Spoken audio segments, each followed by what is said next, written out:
So welcome back guys to next movements. तो गाइस अभी के लिए आज की वीडियो आ रही है और हाँ अभी के लिए मैं आप लोगों को एक बात और कहना चाहता हूँ, वो ये कि कल मैंने आप लोगों को कहा था कि 1 घंटे की वीडियो आएगी और जैसे कि कल वीडियो नहीं आई थी तो गाइस आज के दिन मैं 1 घंटे की वीडियो तो अपलोड कर ही देता, लेकिन आज ऑफिस से आने के बाद जितना टाइम था उसमें 1 घंटे की वीडियो नहीं थी बन सकती, और अगर वीडियो हो जाती लेट तो आप लोगों ने ये कहना था कि आज वीडियो आई नहीं, आई है तो 12 बजे के बाद, आज का दिन तो गुजर गया। तो इसलिए गाइस मैं जितनी बन सके उतनी वीडियो तो अपलोड कर देता हूं आज के दिन, लेकिन आप लोगों से प्रॉमिस रहा, कल है संडे, कल जो वादा है वो ये समझ लो कि एक दिन आगे शिफ्ट कर दिया है। कल संडे वाले दिन पूरे 1 घंटे की वीडियो अपलोड मैं कर दूंगा, क्योंकि सुबह से लेकर शाम तक मैं बिल्कुल फ्री हूँगा और इस टाइम में आप लोगों के लिए पूरी 1 घंटे की वीडियो मैं बना कर ही रखूँगा। और जैसा कि पहले भी गाइस आप लोगों से 1-1 घंटे की वीडियोस के वादे किए थे वो मैंने किए थे पूरे, तो ये भी करूँगा पूरा। अगर किसी को डाउट है तो वो आज फिर गालियां देने कमेंट सेक्शन में, कोई बात नहीं, मैं रीड कर लूंगा, फिर उन्हें भी आंसर कर दूंगा, कोई मसला नहीं है। चलो ठीक है, फिर अब बिना कोई टाइम ज़ाया किए सीधा आते हैं आज की वीडियो की तरफ, जहां पर गाइस अभी के लिए हम देखते हैं शाओयन को, जिसकी की फट रही थी, ओ सॉरी जिसकी की जो कि गाइस फूल गया था उस एनर्जी की वजह से, जो कि उसने एसेंस ब्लड लिया था, एंशिएंट फोनिक्स एसेंस ब्लड। और गाइस अभी के लिए शाओयन की हेवनली फ्लेम से शाओयन ने वो 3 ब्लड ड्रॉप्स तो निकाल लिए थे, लेकिन गाइस जो चौथा ब्लड ड्रॉप था उसकी एनर्जी शाओयन की बॉडी में हर तरफ फैल गई थी। और अभी के लिए लिंगजैन वो शाओयन के एक्सप्रेशन देखकर कहता है कि बाकी सब तो ठीक है, लेकिन इस लड़के के एक्सप्रेशन ये इस तरह से पेनफुल क्यों होते जा रहे हैं। जिसके साथ ही गाइस मू किंग लुआन वो कहती है कि अभी के लिए शाओयन है एक ह्यूमन और इस बगैरत ने ले लिया है हेवन डीमन फोनिक्स ट्राइब के किसी मैजिकल बीस्ट का एसेंस ब्लड, जो कि सिर्फ हेवन डीमन फोनिक्स ट्राइब का कोई मैजिकल बीस्ट ही ले सकता है और उसे झेल सकते हैं। लेकिन शाओयन इसकी बॉडी उनसे काफ़ी ज़्यादा इन्फीरियर है, यानी कि काफ़ी ज़्यादा कमज़ोर है उनसे, और अभी के लिए ये से बर्दाश्त नहीं कर सकती। अगर ये एनर्जी मजीद शाओयन की बॉडी में फैली तो इससे शाओयन की बॉडी फट भी सकती है। हमें किसी न किसी तरह शाओयन की बॉडी से ये एसेंस ब्लड निकालना होगा। अब गाइस इसके साथ ही फैंग जुनजी भी वो भी हैरान होते हुए कहते हैं कि मुझे अब यकीन नहीं आ रहा कि वो लड़की फैंग किंगर वो शाओयन की बॉडी से ये अपना ब्लड क्यों नहीं थी ढूंढ पाई। ये इसी वजह से था कि शाओयन ने इसे हेवनली फ्लेम में छुपा कर रखा हुआ था, लेकिन अभी के लिए शाओयन की बॉडी से ये एनर्जी निकालना बिल्कुल इम्पॉसिबल है, क्योंकि गाइस अभी के लिए शाओयन के लिए सिचुएशन इतनी ज़्यादा पेनफुल हो चुकी थी कि शाओयन की बॉडी में दरारें आ रही थी और शाओयन दर्द के मारे करा रहा था। और वो कहता है कि डैम इट, अभी के लिए मेरी ये सिचुएशन बहुत ज़्यादा ख़राब है, मैं करूँ क्या। लेकिन गाइस इसके साथ ही शाओयन अपने दिल में उस एंशिएंट ब्लड को गाली देते हुए कहता है कि अभी के लिए मुझे ऐसा नहीं लगता कि मैं तुम्हें सबड्यू नहीं कर सकता, मैंने तुम्हें पहले मेडिसिन में रिफाइन करके यूज कर लिया, तो अभी तुम मेरे सामने क्या चीज हो। अब गाइस इसके साथ ही ये चीज तो शाओयन कर देते हैं, लेकिन उस ब्लड की जो स्ट्रेंथ थी वो शाओयन की बॉडी में हर तरफ फैलना शुरू हो जाती है। इससे शाओयन का ऑरा तो स्ट्रांग हो रहा था, लेकिन गाइस इससे शाओयन की बॉडी किसी गुब्बारे की तरह फूली भी जा रही थी। और फैंग जुनजी ये चीज देखने के बाद कहते हैं कि अगर शाओयन ने इसे मेडिसिन के तौर पर लिया होता और मेडिसिन में रिफाइन करके लिया होता तो तब के टाइम इस एसेंस ब्लड का इस तरह का ड्रॉबैक ना होता, लेकिन अभी के लिए शाओयन की इस तरह से बॉडी भी एक्सप्लोड हो सकती है और हम इसमें कुछ भी नहीं कर सकते। लेकिन गाइस अभी के लिए फैंग जुनजी वो इस तरह होता शाओयन के साथ देख ही नहीं सकते थे। और गाइस अभी के लिए शाओयन की बॉडी बिल्कुल किसी गुब्बारे की तरह फूल चुकी थी और किसी भी टाइम फट सकती थी। और शाओयन फिर डायलेमा स्टेट में जा चुका था और कहता है कि डैम इट, इस बार मैंने कुछ ज्यादा ही बगैरतियां कर दी, मुझे ऐसा नहीं था करना चाहिए। अब इसके साथ ही गाइस शाओयन सोचता है कि अब जैसा कि ये सिचुएशन आएगी है तो फिर मुझे इसकी एनर्जी ऑब्जर्व कर ही लेने दो, देखता हूँ क्या होता है। अब गाइस इसके साथ ही शाओयन बहुत सारी एनर्जी उस ब्लड की ऑब्जर्व करना स्टार्ट कर देते हैं, लेकिन अभी के लिए फैंग जुनजी और मू किंग लुआन भी हैरान हो जाते हैं और वो कहते हैं कि ये तो इसकी एनर्जी को ऑब्जर्व कर रहा है। जिस पर गाइस लिन येन वो भी काफी ज्यादा हैरान था और वो कहता है कि मुझे कुछ तो गड़बड़ जरूर लग रही है। अब इसके साथ ही गाइस फैंग जुनजी जब शाओयन की बॉडी को फटने के करीब देखते हैं तो वो जल्दी से आगे बढ़कर एक अपनी दावकी से एक नीडल बना लेते हैं ताकि वो शाओयन की हेल्प कर सके। लेकिन इसके साथ ही गाइस उसकी स्टूडेंट मू किंग लुआन उसे रोकते हुए कहती है कि टीचर अभी के लिए आप रुक जाएं, हो सकता है कि शाओयन के पास कोई बैकअप प्लान हो और वो इस तरह की ओछी हरकत नहीं कर सकता, क्योंकि मुझे वो कोई बेवकूफ़ बंदा नहीं लगता, उसके पास जरूर कोई और टैक्टिक होगा। अब इसके साथ ही गाइस फैंग जुनजी थोड़ी देर के लिए रुक जाते हैं, लेकिन इसके साथ ही शाओयन की बैग से बड़े बड़े हेवन डीमन फोनिक्स टाइप के वो बोन विंग बाहर निकल आते हैं। और गाइस अभी के लिए शाओयन की वो जो एनर्जी थी जिसकी वजह से शाओयन की बॉडी इतनी ज़्यादा फूल चुकी थी वो सारी एनर्जी ट्रांसफ़र होके उन बोन विंग्स में ऑब्जॉर्व होना शुरू हो जाती है, यानी कि गाइस इनडायरेक्टली वो बोनविंग्स शाओयन की बॉडी को फटने से बचा रहे थे और शाओयन की जो एनर्जी थी जो कि ओवरबेरिंग हो चुकी थी उसको भी ऑब्जर्व किए जा रहे थे बहुत जल्दी में और बहुत ज्यादा स्पीड में। अब इसके साथ ही गाइस इन बोनविंग्स को देखने के बाद फैंग जुनजी तो बहुत ही ज्यादा हैरान हो जाते हैं और वो कहते हैं कि इस लड़के के पास ये बोनविंग्स कहाँ से आ गए, ये तो हेवन डीमन फोनिक्स ट्राइब के कुछ लोग बुड्ढे ऐसे हैं जिनको कि मैंने यूज करते देखा है, उनके पास भी इस तरह के बोनविंग्स थे, लेकिन फर्क सिर्फ इतना है कि शाओयन के पास ये जो बोनविंग्स हैं इन पर फीदर्स नहीं है और उनके बोनविंग्स पर जो कि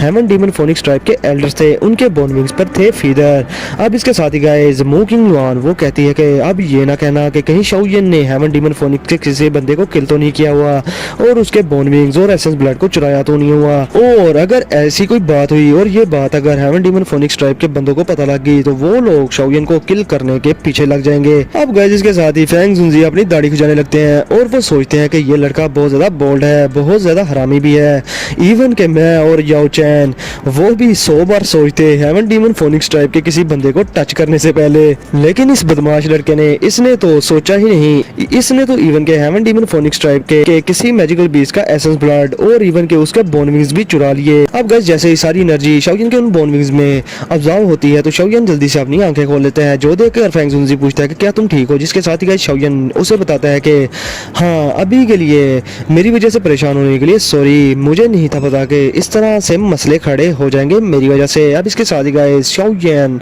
अपने मुंह पर हाथ रख लेते हैं, लेकिन गाइस वो उस चीज को नहीं रोक पाता और एट द एंड शाओयन दो जोरदार चीख मारता है जिसमें से गाइस फोनिक्स और ड्रैगन की दाढ़ निकलती है। अभी के लिए फैंग जुनजी उनका भी दिल काम सा जाता है ये आवाज सुनने के बाद और वो कहते हैं कि फोनिक्स क्राई और ड्रैगन रेयर ये तो बहुत ही ज्यादा रेयर है इस वर्ल्ड में, और ये दाऊ टेक्निक ये तो एक सोनिक वेव दाऊ टेक्निक है और मैं हैरान हूँ शाओयन कि तुम्हारे पास ये दोनों हैं। अब इसके साथ ही गाइस शाओयन समझ जाता है कि वो जो ड्रैगन रोड थी वो उस वजह से थी जो शाओयन ने पिल ली थी यिंग जैंग मिस्टीरियस ड्रैगन पेल, और ये जो फिनिक्स क्राई थी ये इस वजह से थी कि शाओयन ने ancient phoenix essence blood observe कर लिया है और अभी के लिए शाओयन के मुंह से उसकी दाऊ टेक्निक की वजह से अभी के लिए फोनिक्स क्राई भी निकला करेगी। अब इसके साथ ही गाइस फैंग जुनजी शाओयन को कहते हैं कि अभी के लिए तुम अपने ये बोन विंग्स और इस ब्लड को हमेशा छुपा कर रखना वरना फ्यूचर में तुम्हारे लिए बहुत बड़ी मुसीबतें आने वाली हैं। शाओयन अपने बोन विंग्स को डिसअपीयर करते हुए खुश होते हुए कहता है कि अभी के लिए मेरे बोन विंग्स की स्ट्रेंथ काफी ज्यादा बढ़ चुकी है क्योंकि इन्होंने एंशिएंट फोनिक्स एसेंस ब्लड को ऑब्जर्व भी कर लिया है, और दूसरी बात ये अगर मैं इसके साथ 3000 लाइटनिंग मूवमेंट का भी यूज करूँ तो फ्यूचर में फीत्यान मेरा कुछ भी नहीं उखाड़ सकता और ना ही वो मुझे पकड़ पाएगा। अब इसके साथ ही गाइस शाओयन अपनी स्किन को बहुत ज्यादा फ्लेक्सिबल पाता है और इसके साथ ही वो कहता है कि मेरी स्किन तो किसी मैजिकल बीस्ट की तरह लग रही है और अगर मैं एंशिएंट फोनिक्स एसेंस ब्लड थोड़ा सा और ऑब्जर्व करता तो क्या मैं कोई मैजिकल बीस्ट ना बन जाता। और अभी के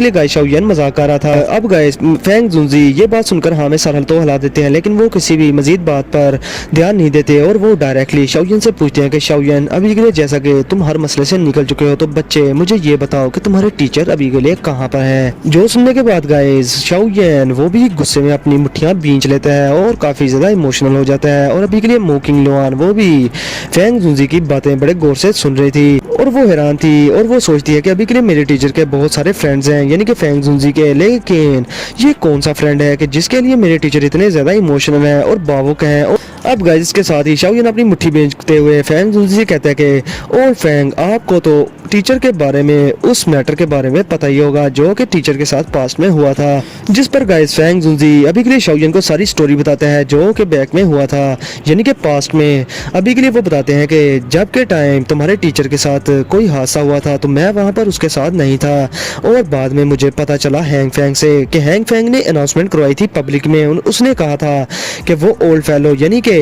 मास्टर यालाओ वो पिल बनाते हुए उसे काफी ज्यादा बैकलैश मिला और उसने पेन से बचने के लिए खुद को सेल्फ डिस्ट्रक्ट कर लिया, लेकिन मुझे हैंग फैंग की इन बातों में जरा सा भी यकीन नहीं था और मैंने हैंग फैंग को कई बार जाकर इंटेरोगेट किया इस वजह से, लेकिन वो लड़का वो बहुत ही ज्यादा तेज निकला और जब मैं उसको इंटेरोगेट करने में फेल हो गया तो मैंने उसे कई बार और अप्रोच किया और उससे काफी ज्यादा क्वेश्चनिंग की और इस वजह से काफी ज्यादा क्वेश्चनिंग करने की वजह से वो लड़का हैंग फैंग इस सेंट्रल प्लेन रीजन से ही गायब हो गया एक दिन। मैंने उसे काफी ज्यादा ढूंढने की कोशिश की और उसके रिलेटेड जो भी चीजें थी मैंने उसको अभी पीछा किया, लेकिन मैं उसे फाइंड आउट कर ही नहीं पाया। और उस दिन से लेकर अभी तक मुझे हैंग फैंग का अता पता ही नहीं कि वो सेंट्रल प्लेन्स में कहां पर है। जिसके साथ ही गाइस शाओ येन बहुत ही ज्यादा गुस्से में कहता है कि टीचर को इंडीड हैंग फैंग ने ही हार्म किया था, यानी कि हैंग फैंग ने ही मास्टर याला को मारा था। अब गाइस फेंग जुनजी ये बात सुनने के बाद उनके एक्सप्रेशन बिल्कुल बदल जाते हैं। उनके एक्सप्रेशन इतने ज्यादा गुस्से में थे कि गाइस उनके गुस्से की वजह से आसपास की एयर इतनी ठंडी हो गई थी कि वहां पर टेम्परेचर 0 चला गया था। अब इसके साथ ही फेंग जुनजी चिल्लाते हुए गुस्से में कहते हैं कि याओ चेन ने उस बास्टर्ड को अपने बच्चे की तरह पाला और उसने उसे तब अडॉप्ट किया जब उस कुत्ते के माँ बाप ने उस कुत्ते को किसी सड़क पर फेंका हुआ था, और तब याओ चेन ने उसे अडॉप्ट किया और उसे अपने बेटे की तरह पाला। और एट द एंड उस कुत्ते ने अपने टीचर को ही बिट्रे कर दिया। क्या उस बगैरत की अकल को किसी कुत्ते ने खा लिया था क्या, कि वो इतना पागल हो गया कि उसने अपने ही टीचर को मार दिया। काश जब वो मेरे सामने था मुझे तब पता होता कि याओ चेन को मारने वाला कोई और नहीं वो खुद है, तो मैं उस हैंग फैंग को उस ऑन द स्पॉट ही एक थप्पड़ मारकर मार देता। अब गाइस मू किंग युआन ये सारी बातें सुनकर और फेंग जुनजी के मुंह से इतनी सारी गालियां सुनकर अपने मुंह पर हाथ रख लेती है, क्योंकि गाइस ये पहली बार था कि उसने फेंग जुनजी को इतने ज्यादा गुस्से में देखा था। और अभी के लिए गाइस वो काफी ज्यादा घबरा चुकी थी अपने टीचर को इतना ज्यादा हाइपर होता देखकर, और वो सोचती है याओ चैन क्या ये वही दोस्त तो नहीं टीचर का जो कि टीचर का लाइफ और डेथ पार्टनर था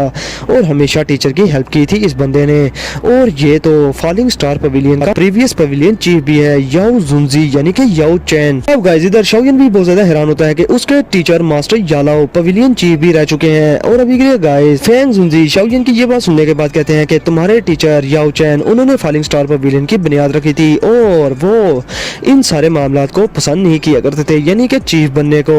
इसलिए उन्होंने सारे मामलात मेरे हवाले किए हुए थे और मैं ही इन सारे मामलात को संभाला करता था। और जब से तुम्हारे टीचर गायब हुए हैं तब से फॉलिंग स्टार पवेलियन को मैं ही चला रहा हूँ। अब इसके साथ ही गाइस फेंग जुनजी शाओयन से कहते हैं कि शाओयन अभी के लिए तुम जरा सा भी परेशान ना हो, मैं जैसे ही फॉलिंग स्टार पवेलियन में वापस जाता हूँ तो मैं एक वांटेड ऑर्डर जारी करूंगा जिसमें कि मैं लिखूंगा कि हैंग फैंग को जिंदा पकड़कर मेरे पास लाया जाए, और जब एक बार हैंग फैंग मेरे हत्थे आ गया तो मैं उसकी किस्मत ऐसे ही बना दूंगा कि वो मौत के लिए भीख मांगा करेगा, वो भी रोज। जिसके साथ ही गाइस शाओयन कहते हैं फेंग जुनजी से कि अगर आप वांटेड ऑर्डर जारी करना चाहते हैं उस कुत्ते के बारे में तो इसकी कोई भी जरूरत नहीं। अब इसके साथ ही गाइस शाओयन अपनी स्टोरेज रिंग से एक जेट की बोतल बाहर निकाल लेता है और इसके साथ ही शाओयन उससे फायर सील हटाते हुए उसमें से एक साउल को बाहर निकाल लेता है जो कि काफी ज्यादा इल्यूमिनरी हो चुकी थी। और गाइस अभी के लिए ये किसी और की साउल नहीं बल्कि थी आप लोगों के दोस्त, आप लोगों के चहीते, आप लोगों के जिसके आप लोग फैन हो, हैंग फैंग उसकी साउल थी ये। और अभी के लिए गाइस हैंग फैंग चलाते हुए शाओयन से कह रहा था कि शाओयन तुम मुझे छोड़ने का क्या लोगे, लेकिन इसके साथ ही हैंग फैंग की नजर अपने सामने पड़ती है फेंग जुनजी पर। और हैंग फैंग पहली बार हम देखते हैं हैंग फैंग को डरा हुआ, और हैंग फैंग बहुत ही ज्यादा डर चुका था और वो सिर्फ इतना कह पाता है फेंग जुनजी। और गाइस ये कहते ही हैंग फैंग वहां से भागने की कोशिश करने लगता है, लेकिन इसके साथ ही फेंग जुनजी वहां पर खड़े खड़े अपनी सक्शन फोर्स का यूज करके हैंग फैंग को गर्दन से पकड़ लेते हैं। और अभी के लिए गाइस फेंग जुनजी का ओल्ड फेस जो कि थोड़ी देर पहले काफी ज्यादा हैंडसम लग रहा था वो काफी ज्यादा डरावना लग रहा था, बहुत ही ज्यादा गुस्से में थे वो। और इसके साथ ही वो कहते हैं हैंग फैंग से कि बास्टर्ड कहीं के तुम्हारी इतनी हिम्मत कि तुम अपने ही टीचर पर अटैक करो। अगर याओ चैन ने तुम्हें उस सड़क से ना उठाया होता और ना पाला होता तो अभी तक तुम्हें कोई जंगली कुत्ता खा चुका होता। तुम किस तरह के बीस्ट हो, तुम किसी पिग कहलाने के भी लायक नहीं हो, तुम तो सुअर से भी ज्यादा बदतर हो। अब गाइस हैंग फैंग उसकी बिल्कुल फटके हाथ में आ चुकी थी और वो इतना ज्यादा डर चुका था फेंग जुनजी से कि कोई बता भी नहीं सकता। और हैंग फैंग के एक्सप्रेशन देखने वाले थे क्योंकि गाइस हैंग फैंग को इतना डरा हुआ हमने पहले कभी देखा ही नहीं था। अब इसके साथ ही वो डरते हुए चिल्लाते हुए फेंग जुनजी से कहता है कि मुझे मत मारना, मुझे मत मारना, मेरा कोई भी कसूर नहीं, जो भी किया वो हॉल ऑफ सोल के लोगों ने मुझसे फोर्सफुली करवाया। अब इसके साथ ही गाइस फेंग जुनजी उनके एक्सप्रेशन चेंज हो जाते हैं और वो गुस्से में कहते हैं कि हॉल ऑफ सोल। जिसके साथ ही गाइस शाओयन भी फेंग जुनजी से कहता है कि ओल्ड फेंग अभी के लिए हॉल ऑफ सोल को टीचर की स्पिरिचुअल स्ट्रेंथ चाहिए थी और अभी के लिए उन्होंने टीचर को पकड़ भी लिया हुआ है और अभी के लिए टीचर बंदी बने हुए हैं उनके किसी साउल हाल में। अब इसके साथ ही फैंग जुनजी कहते हैं कि जो भी मसले थे उन हाल ऑफ सॉल की वजह से हुआ, वो बास्टर्ड्स मैं उनको छोड़ूंगा नहीं। और अभी के लिए गाइस फैंग जुनजी को ये यकीन ही नहीं था कि हाल ऑफ सॉल भी मास्टर यालो के पीछे हो सकते हैं। अब इसके साथ ही गाइस फैंग जुनजी कुछ सोचते हैं और उनका पारा आसमान को फिर से पहुंच जाता है और वो गुस्से में हैंग फैंग को पकड़कर कहते हैं कि लेकिन इस कुत्ते को मैं इसको मार दूंगा, इसको जीने का कोई भी हक नहीं। और अभी के लिए गाइस फैंग जुनजी हैंग फैंग को इसलिए मारना चाहते थे क्योंकि गाइस वो कहते हैं कि अगर बात की जाती हाल ऑफ सॉल की तो याओ चैन की स्ट्रेंथ के साथ और उसकी पॉपुलैरिटी के साथ और उसकी एल्केमिस्ट ग्रैंड मास्टर होने की वजह से हाल ऑफ सॉल भी उसे हाथ लगाने से पहले 1000 बार सोचते। और तब के टाइम याओ चैन की स्ट्रेंथ भी काफी ज्यादा थी, उसके फ्रेंड भी इतने ज्यादा थे कि हाल ऑफ सॉल याओ चैन को पकड़ भी नहीं पाते और ना उसे हाथ पर लगा पाते। और ओल्डर जनरेशन का होने की वजह से याओ चैन काफी ज्यादा अपर हैंड ले जाता था हाल ऑफ सॉल से। और अभी के लिए ये जो हाल ऑफ सॉल को बिना किसी मुशक्कत के याओ चैन को मार पाए और उसकी सॉल को ले पाए, ये इस बास्टर्ड हैंग फैंग की वजह से है। अगर ये कुलप्रेट ये याओ चैन को धोखा ना देता तो क्या अगर हाल ऑफ सॉल डायरेक्टली याओ चैन को पकड़ने आते तो हम हेल्पर्स को ना बुला लेते, हम हाल ऑफ सॉल के नाक में दम करके रख देते, लेकिन ऐसा मौका आने ही नहीं दिया। ये इस कुत्ते हैंग फैंग की वजह से हुआ। हैंग फैंग ने अकेले में ही याओ चैन को धोखे से मार दिया। अब इसके साथ ही गाइस शाओ येन फैंग जुनजी से कहता है कि ओल्ड फैंग अभी के लिए आप वेट करें, प्लीज इसको ना मारना, क्योंकि मास्टर यालो जहाँ पर कैद है हमें इस कुत्ते की जरूरत पड़ेगी मास्टर यालो की लोकेशन का पता करने के लिए और मास्टर यालो को छुड़ाने के लिए। अब इसके साथ ही गाइस फैंग जुनजी मजीद कहते हैं कि अभी के लिए मुझे नहीं लगता कि हाल ऑफ सॉल ने सिर्फ याओ चैन की सॉल के लिए ही उसे मारा था। मुझे लगता है कि वो मेरे दोस्त की एल्केमिस्ट स्किल्स को काफी ज्यादा प्रेफर करते थे। और अभी के लिए मैं तुम्हें बता दूं शाओ येन कि जब हम एंशिएंट मैंशंस में गए थे, बहुत पुरानी बात है, तो जब हम उन एंशिएंट मैंशंस में गए थे तो वहां पर मेरा और याओ चैन का सामना हाल ऑफ सॉल के एल्डर से हुआ था। और तब के टाइम हमने उनसे फाइट भी की थी और उन्हें हराया भी था। लेकिन मुझे लगता है कि तब के टाइम से लेकर अब तक उन लोगों की नजर पड़ गई थी तुम्हारे मास्टर की एल्केमिस्ट स्किल्स पर और वो चाहते थे कि तुम्हारे मास्टर उनका साथ दें और उनके हाल ऑफ सॉल को ज्वाइन कर लें। अब इधर शाओ येन कहते हैं कि एंशिएंट मेंशन ये क्या चीज है, जिस पर गाइस फैंग जुनजी कहता है कि ये एक ओल्ड स्टोरी है और ये मेंशन ये एंशिएंट टाइम से चला आ रहा है। और मैं और काफी सारे एक्सपर्ट सेंट्रल प्लेन्स में से जब हम दोजों क्लास पर हुआ करते थे तब उसमें से ट्रेजर लेने के लिए वहां पर गए थे उस एंशिएंट मेंशन में। और ये जो की मेथड तुम अभी के लिए प्रैक्टिस कर रहे हो यानी कि फ्लेम मंत्रा, ये तुम्हारे टीचर याओ चैन को उसी जगह से मिला था यानी कि एंशिएंट मेंशन से। अब गाइस इसके साथ ही फैंग जुनजी हैंग फैंग को देखकर कहते हैं कि कुत्ते ये बताओ अभी के लिए वो ओल्ड फेलो उसे कहां पर बंदी बनाकर रखा गया है। जिसके साथ ही गाइस हैंग फैंग जल्दी बताता है कि वो सेंट्रल प्लेन्स के वेस्टर्न रीजन अंडरवर्ल्ड सिटी में एक हाल ऑफ सॉल की ब्रांच है, वहां पर याओ चैन को कैद किया हुआ है। इसके साथ ही गाइस फैंग जुनजी कहते हैं कि अंडरवर्ल्ड सिटी, तो अच्छा मुझे पता ही नहीं था कि हाल ऑफ सॉल की ब्रांच वहां पर भी है। और मुझे अब ये बताओ कि वहां पर कितने ज्यादा ऑनरेबल एल्डर्स हैं हाल ऑफ सॉल के जो कि उस ब्रांच की हिफाजत करते हैं। जिसके साथ ही गाइस हैंग फैंग जल्दी से कहता है कि वहां पर सिर्फ एक ऑनरेबल एल्डर, जिस पर गाइस फैंग जुनजी गुस्से में कहते हैं कि कुत्ते तुमने क्या मुझे समझा है, तुम मुझे बेवकूफ समझते हो क्या, और क्या ये समझते हो कि मुझे हाल ऑफ सॉल के बारे में कुछ भी नहीं पता।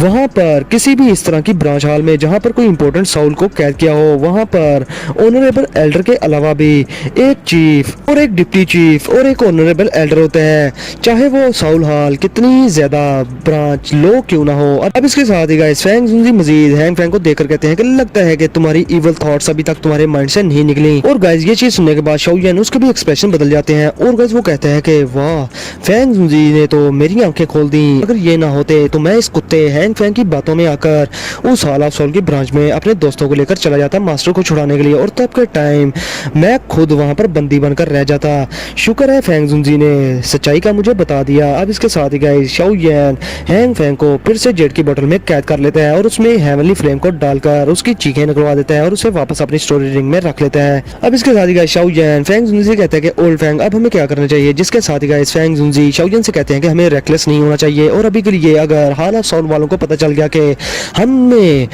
याओ चैन की लोकेशन के बारे में पता चल गया है तो वो लोग देर नहीं करेंगे याओ चैन की सॉल को वहां से किसी और सॉल ब्रांच में ट्रांसफर करने में। तो इसलिए बेहतर है अभी के लिए हम खामोश रहें और खामोशी से अपनी कार्रवाई जारी रखें। इस पर गाइस शाओ येन कहते हैं कि अगर हमने ज्यादा देरी कर दी तो मास्टर ज्यादा देर तक इंडोर नहीं कर पाएंगे। जिसके साथ ही गाइस फैंग जुनजी कहता है कि तुम अभी के लिए रिलैक्स हो जाओ, वो बदतमीज कमीने लोग हाल ऑफ साउल के वो याओ चेन के साथ कुछ भी नहीं कर सकते, क्योंकि अभी के लिए मैं तुम्हें बता दूं कि हाल ऑफ साउल याओ चेन की अल्केमी स्किल के फैंस हैं। अब इसके साथ ही गाइस फैंग जुनजी शाओ को बताते हैं कि अब इसके बाद मैं सीधा जाऊंगा फॉलोइंग स्टार पेविलियन और वहां पर जाकर हाल ऑफ साउल के बारे में काफी ज्यादा इन्वेस्टिगेशन करूंगा। और शाओ तुम कहां जाओगे, क्या तुम मेरे साथ आ रहे हो? अब इसके साथ ही गाइस शाओ फैंग जुनजी से कहता है कि मैं तो अभी के लिए सेंट्रल प्लेन्स के मिडिल रीजन में जाना चाहता हूं, क्योंकि वहां पर पिल टावर पिल गैदरिंग कंपटीशन होने वाला है और मैं उसमें हिस्सा लेना चाहता हूं। जिसके साथ ही गाइस फैंग जुनजी कहते हैं कि पिल गैदरिंग कंपटीशन, अच्छा तो मैं तुम्हें एक बात बता दूं कि वहां पर एक बार तुम्हारे टीचर याओ चेन ने भी वहां पर चैंपियन स्पॉट लिया था पिल गैदरिंग कंपटीशन में, और अभी के लिए शाओ तुम उस कंपटीशन में हिस्सा ले रहे हो तो तुम अपने टीचर का नाम रोशन करना, तुम अपने टीचर का नाम डिग्रेड ना करना, तुम्हें भी वहां पर जाकर चैंपियन स्पॉट हासिल करना होगा। और हाँ मैं तुम्हें एक बात बता दूं, अगर तुम वो कंपटीशन जीत गए तो तुम्हें 3000 बर्निंग फ्लेम को सबड्यू करने का भी एक मौका दिया जाएगा, जो कि एक हेवनली फ्लेम है और तुम्हारे लिए ये काफी ज्यादा अट्रैक्टिव भी होगी। अब इसके साथ ही गाइस फैंग जुनजी शाओ को एक जेट का पीस देते हैं और कहते हैं कि अगर आने वाले टाइम में तुम्हें कोई मुसीबत आ जाए या तुम्हारी जिंदगी पर बनना है तो इस जेट के पीस को तोड़ देना, मैं वहां पर ऑन द स्पॉट ही पहुंच जाऊंगा तुम्हें बचाने के लिए। जिसके साथ ही गाइस शाओ जल्दी से वो जेट पीस लेकर फैंग जुनजी से कहते हैं कि फैंग जुनजी आपका बहुत सारा थैंक्स। जिस पर गाइस फैंग जुनजी एक स्माइल के साथ अपना हाथ ला देते हैं और अभी के लिए वो शाओ के कंधे पर हाथ फेरते हुए कहते हैं कि बच्चे अभी के लिए याओ चेन ने जैसा कि तुम्हें ये की मेथड पास किया है यानी कि फ्लेम मंत्रा, तो मैं समझ गया हूँ कि वो तुम्हें काफी ज्यादा वैल्यू देता है। और पिछली बार इस हैंग फैंग कमीने ने इस की मेथड को चोरी करने की कोशिश की थी, लेकिन तब के टाइम याओ चेन ने इसे रंगे हाथों पकड़ लिया था और इससे ये की मेथड भी ले लिया था। जिस पर गाइस शाओ हाँ में सारा देता है और वो भी दिल में समझता था कि उसके मास्टर याला उससे बहुत सारी उम्मीदें लगाए बैठे हैं और उन्होंने शाओ पर काफी ज्यादा मेहनत की है। लेकिन गाइस अभी के लिए शाओ भी मास्टर याला को अपने फादर की तरह ट्रीट करता है और इतने सारों सालों में शाओ ने इतनी ज्यादा मेहनत इसीलिए की कि वो अपने मास्टर याला को किसी ना किसी तरह से हाल ऑफ साउल से बचा ले और उन्हें वापस से रेस्क्यू कर ले। और अभी के लिए गाइस शाओ 200 क्लास पर पहुंच चुका है, तो गाइस वो दिन भी दूर नहीं कि शाओ मास्टर याला को बचाने के लिए हाल ऑफ साउल की फाड़ देगा। अब इसके साथ ही गाइस फैंग जुनजी शाओ से कहते हैं कि बस एक बार मैं फॉलोइंग स्टार पेविलियन में चला जाऊं तो तब के टाइम में काफी ज्यादा इन्वेस्टिगेट करूंगा और हाँ इस सारे टाइम में मैं याओ चेन के उन सारी दोस्तों को भी इकट्ठा करूंगा जो कि उसके बहुत अच्छे दोस्त थे, जिनकी याओ चेन हेल्प भी किया करता था। क्योंकि लड़के अभी के लिए मेरे फॉलोइंग स्टार पेविलियन की स्ट्रेंथ है तो बहुत ज्यादा, लेकिन अभी के लिए ये हाल ऑफ साउल से काफी ज्यादा कम है, इसलिए हमें काफी ज्यादा लोगों की हेल्प की जरूरत होगी और मास्टर याला को बचाने के लिए भी। जिसके साथ ही गाइस शाओ भी हाँ में सलाह देता है, क्योंकि वो भी जानता था कि अगर उन्होंने इस टाइम रॉन्ग मूव ले लिया